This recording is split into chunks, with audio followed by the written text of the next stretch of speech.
சரி, நாம இன்னைக்கு பார்க்க போற பாடம் டிடி. நம்ம காலேஜ்ல டிடினா என்ன அப்படின்றது உங்களுக்கு எல்லாருக்குமே நல்லா தெரியும் இல்லையா? இப்போ இந்த டிடினால நீங்க என்ன கத்துக்கிட்டீங்க அப்படின்றத சொல்லணும். இது உங்க ஃபியூச்சருக்கு எந்த அளவுக்கு பயனுள்ளதா இருக்கும் அப்படிங்கிறதையும் உங்களுக்கு சொன்னீங்கன்னா நல்லா இருக்கும். ஏன்னா நீங்க தான் இதை ஒவ்வொன்றா கற்றுக்கிட்டு அதை இம்ப்ளிமெண்ட் பண்ணிட்டு இருக்கீங்க. சோசியல் மீடியா அல்லது ஏதாவது எக்ஸ்ட்ரா படிக்கிறது, அந்த ஸ்கில் இருக்குது. அந்த ஸ்கில்லை நீங்கள் இந்த படம் கூட அன்பு தான் போட்டா இல்லையா?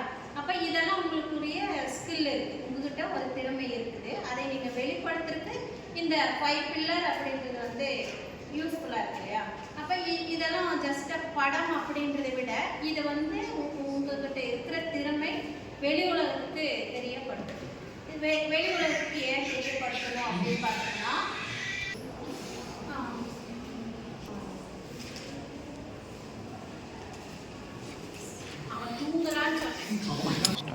சரி, இந்த மாதிரி படம் வரைகிறது எதுக்காக அப்படின்னா, ஜஸ்ட் போர்டில் எனக்கு படம் வரைய தெரியும் அப்படின்னு சொல்றதுக்கான தளம் இல்லை.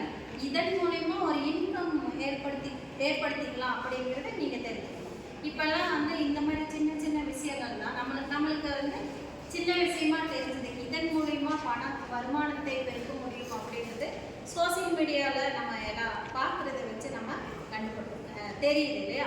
அப்போ இதன் மூலயமா உனக்கு என்ன இன்கம் வருது அப்படின்றத நம்ம காலேஜ் மூலயமா உங்களுக்கெல்லாம் சொல்லி கொடுத்துருக்காங்க. இந்த இதில் உங்களுக்கு எந்த பயனுள்ளதாக இருக்குது அப்படின்றத பற்றி இந்த 5 பில்லரில் ஏதோ ஒரு 2 பில்லரை பற்றி நீங்கள் சொன்னீங்கன்னா நல்லா இருக்கும். ஃபஸ்ட்டு பாலசுப்ரமணியம் நீங்கள் சொன்னீங்கன்னா பெட்டராக இருக்கும். சிஎல்டி யூஸ் சொல்கிறேன். CLT centre for learning and teaching. இப்போது நார்மலாக வெறும் லெக்சர் மட்டும் கொடுக்காம நம்ம அண்டர்ஸ்டாண்ட் பண்ணுற அளவுக்கு சொல்லி கொடுக்குறது ரொம்ப இதாக இருக்கும். எப்படின்னா இப்போது ப்ரெசன்டேஷன் நம்மளாக இருக்கிறதா இருக்கட்டும். இப்போது ப்ரொஜெக்டர் மூலயமா அவங்க ப்ரெசன்டேஷன் கொடுக்குறாங்க. அதுக்கப்புறம் சாக் அண்ட் டாக்குங்கிற ஒரு மெத்தட். இப்போ நம்ம ஸ்டூடெண்ட்ஸ் போர்டில் எடுத்து அவங்க செமினார் எடுக்கிற மாதிரி அது எல்லாமே அவங்களுக்கும் அவங்க படித்த மாதிரி இருக்கும், மற்றவங்களுக்கும் அது யூஸ்ஃபுல்லாக இருக்கிற மாதிரி. அதே மாதிரி பார்த்திங்கன்னா செமினார் எடுக்கிறது, அப்புறம் குரூப் டிஸ்கஷன், அந்த மாதிரி நிறைய விஷயம் இன்னோவேட்டிவாக பண்ணுறதுனால அது ஈஸி டு அண்டர்ஸ்டாண்டாக இருக்குது. இன்னும் அவங்க ஈஸியாக அண்டர்ஸ்டாண்ட் பண்ணிக்கலாம். அது இன்னோவேட்டிவ் ப்ராசஸாக இருக்கிறனால அது சென்டர் ஃபார் லேர்னிங் ரொம்ப ஹெல்ப்ஃபுல்லாக இருக்கும். அது மட்டும் இல்லாமல் டெக்னாலஜி வைஸாகவும் சரி, டெக்னாலஜி வைஸாக பார்த்திங்கன்னா இப்போது லிங்க்டின் அந்த மாதிரி ஆர்டிக்கல் போகிறதா இருக்கும், ஹேக்கத்தான்ஸ் இது பண்ணுறதா இருக்கும். அது எல்லாமே அவங்க யூஸ் பண்ணுறதுனால இன்னும் அவங்க புதுசாக நிறைய இன்ஃபர்மேஷன் கற்றுக்கிறாங்க. அது மட்டும் இல்லாமல் இப்போது கிரியேட்டிவான நாலேஜ் அவங்க டெக்னாலஜி வைஸாகவும் கற்றுக்கிறதுனால அவங்களுக்கு இன்னும் யூஸ்ஃபுல்லாக அவங்க அதுலேயும் பார்ட்டிசிபேட் பண்ணுவாங்க. நம்ம இன்டர் காலேஜில் ஏதாவது காம்படிஷன் இருந்தாலும் இது மூலிமா அவங்க போகிறதுக்கு நிறைய சான்ஸ் இருக்குது. ஏன்னா அவங்களுக்கு தெரிஞ்சிருக்கும். அதனால் அவங்களோட டேலண்ட்டை மற்ற இடத்துலையும் அவங்க காமிக்கலாம். அதனால் இது ரொம்ப யூஸ்ஃபுல்லாக இருக்குது சிஎல்டினால.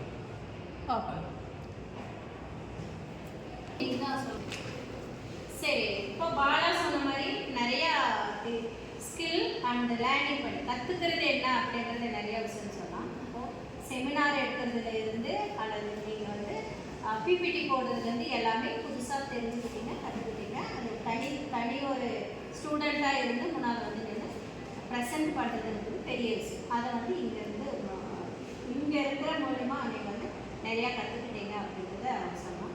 நெக்ஸ்ட்டு அன்பு சொன்னால் நல்லாயிருக்கும். இது எஸ்ஆர்ஐயில் என்னென்னலாம் பெனிஃபிட் இருக்கா அல்லது நீ என்னென்னலாம் பண்ணியிருக்க அப்படின்றத சொல்லணும். எஸ்ஆர்ஐ சோசியல் சர்வீஸ் என்னென்ன இதில் இருக்குன்னு பார்த்தீங்கன்னா, இப்போது பொதுமக்களுக்கு நம்ம பிளட்டு டொனேட் பண்ணுறது, நம்ம காலேஜ் மூலியமாக போய் பிளட்டு டொனேட் பண்ணுறது, அதுக்கப்புறம் இந்த அவேர்னஸ், அப்புறம் அந்த பைக்கில் போகிறவங்கள ஹெல்மெட்லாம் போகிறாங்க பார்த்தீங்கன்னா, அவங்களும் ஹெல்மெட் போட்டுட்டு ஒரு இது பண்ணுறாங்க. காலேஜ்லேயே நிறையா இது பண்ணுறாங்க, யூஸ்ஃபுல்லாக இருக்காங்க. அதுக்கப்புறம் நிறையா மரம் வளர்க்குறாங்க. மரம் ஒவ்வொரு ஏரியாவாக இது பண்ணி மரம்லாம் வளர்க்குறது. அதுக்கப்புறம் வெளியே அந்த இவங்க இருக்காங்க, வயசானவங்க, முதியோர்கள், அவங்களுக்குலாம் போய் டைம் ஸ்பெண்ட் பண்ணுறது. அதுக்கப்புறம் இந்த ஹெல்ப்ஃபுல்லாக நிறையா பண்ணுறது. நம்ம காலேஜ் மூலமாக நிறைய ஹெல்ப்ஃபுல்லாக அவங்களுக்கு பண்ணிட்டு இருக்காங்க. முதியோர் டைம் ஸ்பெண்ட் பண்ணுறது அது எந்த மாதிரி இடம்ன்றத சொல்லுங்கள். ஓல்டேஜ் இந்த மாதிரி நிறையா. அப்புறம் இந்த ஹோமில் இருக்குது, ஓல்டேஜ் ஹோம் அந்த மாதிரி ஒரு இதில் வந்து நம்ம காலேஜ் மூலியமாக போயிட்டு அவங்களுக்கு வந்து ஹெல்ப் பண்ணுறது, அப்புறம் டைம் ஸ்பெண்ட் பண்ணுறது, அவங்களோட இருக்கிறது, அப்புறம் வீக்லி வந்து ஒரு சண்டே சாட்டர்டே அந்த மாதிரி நடந்துட்டு அவங்களுக்கு வந்து உதவி பண்ணுறது. எப்படின்னா அவங்க இந்த துணிமணி வாங்கி கொடுக்குறது, அவங்களுக்கு துணிமணி வாங்கி கொடுக்குறது, அப்புறம் சாப்பாடு போடுறது எல்லாமே நம்ம காலேஜ் மூலியமாக இது பண்ணிருக்கோம். அதுக்கப்புறம் வந்து நிறையா அந்த ட்ரக்ஸு இதெல்லாம் இருக்கும், போதை பொருட்கள் இந்த மாதிரி நம்ம வயசு பசங்க அந்த மாதிரி ட்ரக்ஸ் இதெல்லாம் யூஸ் பண்ணக்கூடாதுன்னு சொல்லி தனிப்பட்ட முறையாக ஒரு போலீஸ் அவங்க மூலிமா வந்து சொல்ல வச்சு அவங்களுக்கு வந்து ஒரு இது சொல்கிறது, அவேர்னஸ் கொடுக்குறது. இந்த மாதிரி நமக்கு ட்ரக்குலாம் அந்த மாதிரி நம்ம பசங்க வந்து யூஸ் பண்ணக்கூடாது. 22 18 வயசுக்கு மேலே அந்த பசங்க ட்ரக்ஸை யூஸ் பண்ணக்கூடாது. அப்படி இதுதான் நான் வந்து 5+ சோசியல் ரெஸ்பான்சிபிலிட்டி தான் அந்த டிராயிங்கோட. சரி, இதுதான் நம்ம வந்து புதுசாக கற்றுக்கிறது வந்து நம்மளுக்கு மட்டும் இல்லாமல் சொசைட்டிக்கும் பயனுள்ளதாக இருக்குது அப்படிங்கிறத நீங்கள் புரிஞ்சுக்கிட்டீங்க, அதை இம்ப்ளிமெண்ட்டும் பண்ணுறீங்க. இந்த மாதிரி விஷயம் இதோட விடாமல் இதுக்கப்புறம் உங்கள் வாழ்க்கை கரியரை ஸ்டார்ட் பண்ணும்போது இந்த மாதிரி விஷயங்களை வந்து கண்டினியூ பண்ணணும் அப்படிங்கிறது தான் நம்ம காலேஜில்